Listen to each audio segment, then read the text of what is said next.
Hello there, I'm really happy that you found your way to my show. My name is Sylve and this is my podcast. Here I share inspiration and things that move me and just inspire me as well. And I hope to touch you as well with this. And today I have Leo. He is a permaculture gardener, but also started a very beautiful project, a food forest in Eindhoven. And it's a very short episode, but quite funny. So we're having a good time talking about some serious topics that also can be looked at in a very light-hearted way. So lean back or continue what you're doing and enjoy.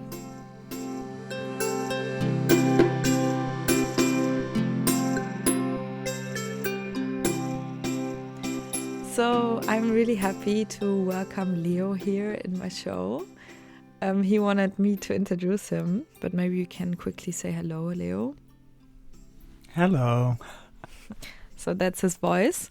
I got to know Leo through my school, through Design Academy, because he's doing a rewilding project in the south of Eindhoven where he's having a quite big food forest. And we collaborated once on the kind of permaculture mini project that I had in my house, the Goddess Garden. And there I learned a lot from him. And I always thought that it would be such a nice moment to also have you on my podcast, because you have a lot of knowledge that I think is very, very valuable. And the way you work with nature is very interesting. So I think you did a lot with permaculture in the previous years, right? Yes, that's correct. Yeah. And now kind of do your own style. You could say that. You developed your own style. Yes, and we thought for now, because right now today is full moon where we meet, we would like to discuss 3 intentions that we want to set for the upcoming months, right? Okay. So maybe you want to say something, just how you are, how do you feel being on tape here, Leo? Well, it's very nice to be here. I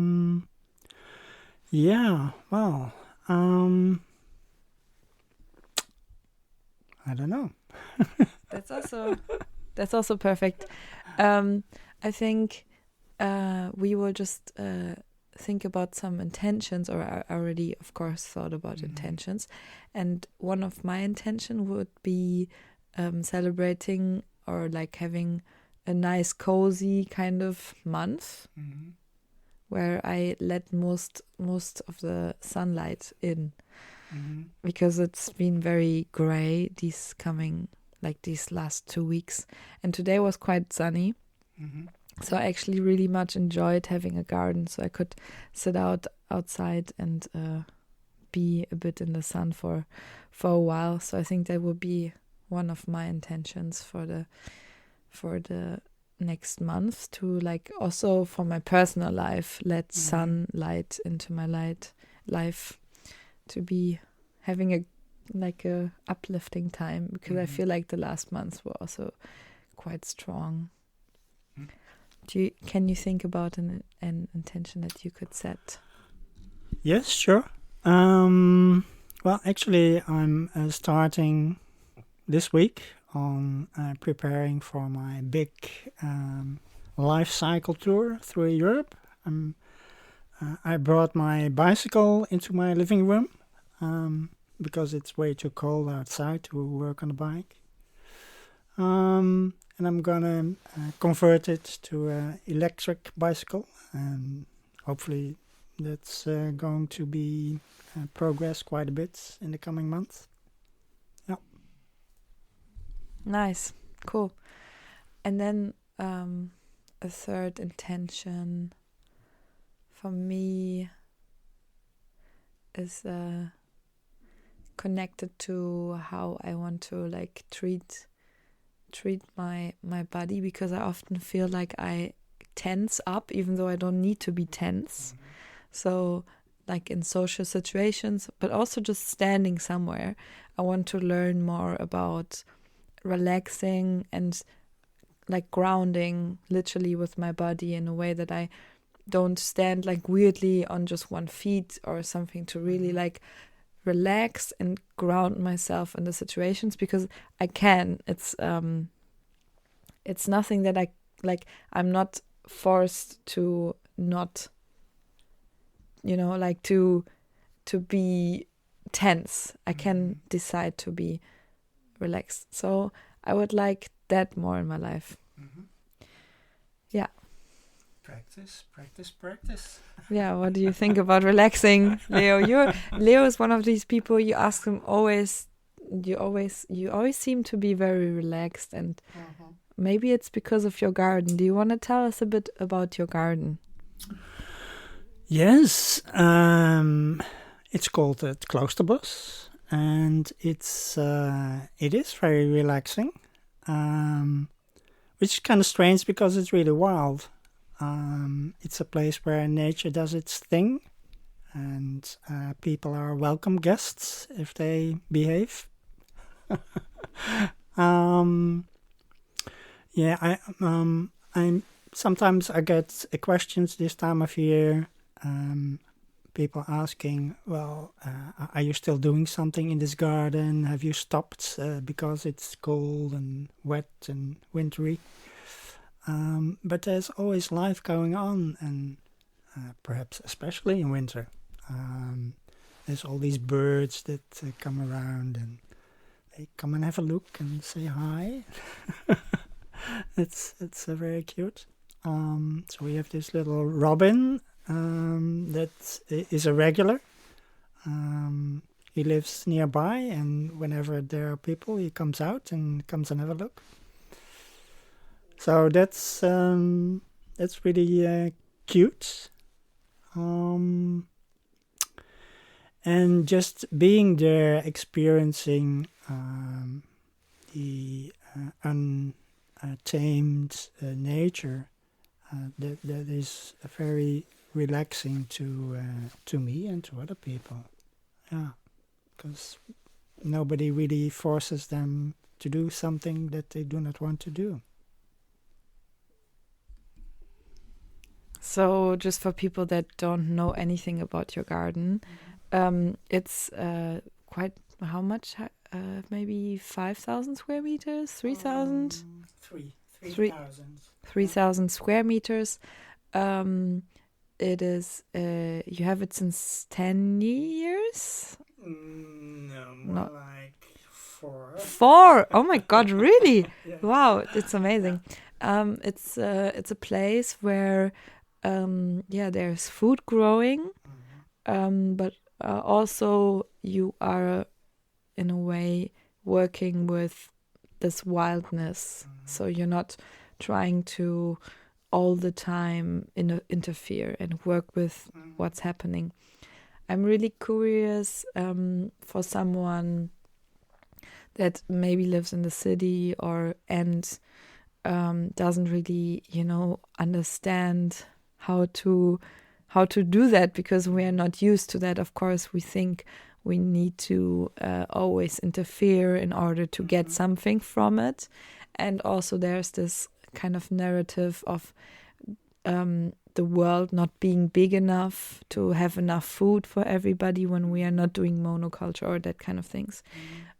So what are your values that you are like working with in your garden, and can you eat, like, how much food does it make? That's a funny question. He brought today a big bag of Jerusalem artichokes with him, which are very nice. I think it's like a kind of a root, very nice. So yeah, what are your values that you are living out in the garden? And maybe also how you started. That's so many questions. Okay, first your values. Yeah. Okay. Well, what I've been trying to do for a very long time is sort of protecting nature and teaching other people about nature, how it works, and what I realized last year is that the situation we are in right now is the outcome of all this effort. And of course, I haven't been alone in that. There's a whole movement all throughout the world, and this is the result. So I thought maybe it's time to try another approach. And I think what's missing is that in all that time we didn't really change our mind about our relationship with nature. When you say we, you mean you and other permaculture farmers? I mean, me and the other 8 billion people. Ah, okay.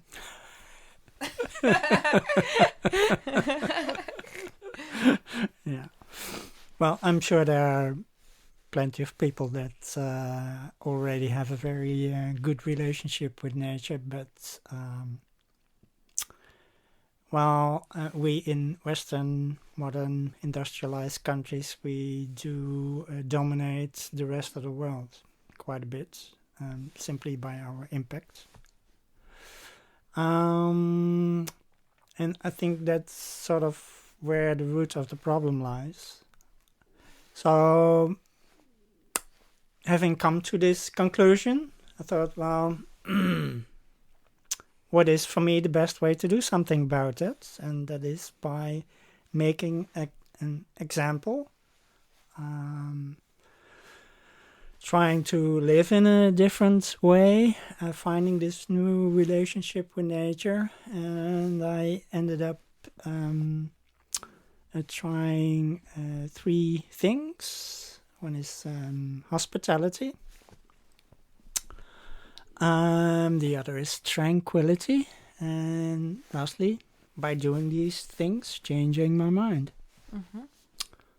And what's really interesting is that I was able to work on that by coming to live at this landgoed. And for some reason, other people discovered that I was doing that, and more people have been coming there. And some of them even started their own projects. So there were 2 people that went to Bulgaria and started their own projects, inspired by what I'm doing here. Amazing, yeah. That is so amazing, and it's that inspires me again. Mm-hmm. And I think this approach of, let's say, organic growth, of doing things differently, that seems to work really well. A lot better than what I had been doing up till then. Yeah. Thanks so much. So, do we all need to move to a place where we can start something like this? Or what can we do to support projects like this? Or, you know what I mean? I think it would be so beautiful if the whole world would consist out of places like this. And I think we would have a food overflow, because imagine just going literally in the forest and having to just take everything and there's food for free everywhere. Yeah. How, in your eyes, what are the steps into the future for this?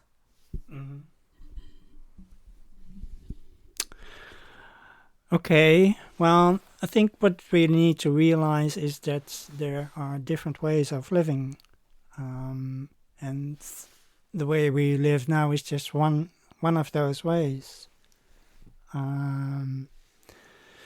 So by making an example, people can come and try this out. And it would be lovely if there were more projects like this, and people could go and visit them and try them out for a while. Whether that is something that would suit everybody, that's not really the question. I think the value is more in the diversity and access to different ways of doing things. And if I would like to start something like you are doing, like what is the first step that you would recommend? Ooh.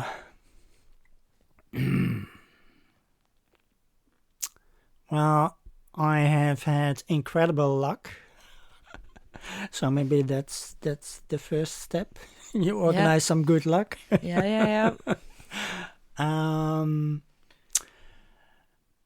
But well, having good luck is not the only thing, of course. You have to be prepared to actually take advantage of that. So actually, that's what I like about design people. They recognize the possibilities of things that are around them. And I think a lot of people should try and look that way at the world. Not necessarily accepting everything, but questioning. One of the questions is, well, there is this opportunity. What can I do with that? So, yeah, travel around and look at things. Make friends. Maybe that's the hospitality part that you were talking about. Yeah, absolutely. Yeah. Yeah, beautiful. Thank you so much for sharing. Do you have anything that is still on your mind about the project or something that you would like to talk about right now? Well, what I'm working on with a couple of other students and alumni of the Design Academy is how can we document this project so the process becomes more accessible for other people anywhere. And sharing that is going to be an important thing in the coming year. Yeah, sounds lovely. I'm looking forward to that. I'm gonna also put. You have a website, right? Or yeah. No, you do. I'm gonna put. Can I? Yep. Put the website in the show notes. Mm-hmm. And I'm very sure that if you have a question for Leo, he will always reply in one moment. Yeah. Actually, he replies quite fast with email. So if you feel like, I don't know, you just want to change the way you are living right now with going in the direction of something like a food forest or a rewilding project that also gives you food, you can always contact Leo, I guess. Yes, absolutely. And look at the website. Also, Leo has plenty of ideas for other projects as well. So that's how he helps me also a lot. You have a lot of books and references. So there's a big material bank. No, it's a knowledge bank in your head. Yeah. So feel free to reach out, I guess, to Leo. And thank you so much for being my guest in this show. Yeah, thank you. Thank you for asking. Bye-bye. Bye.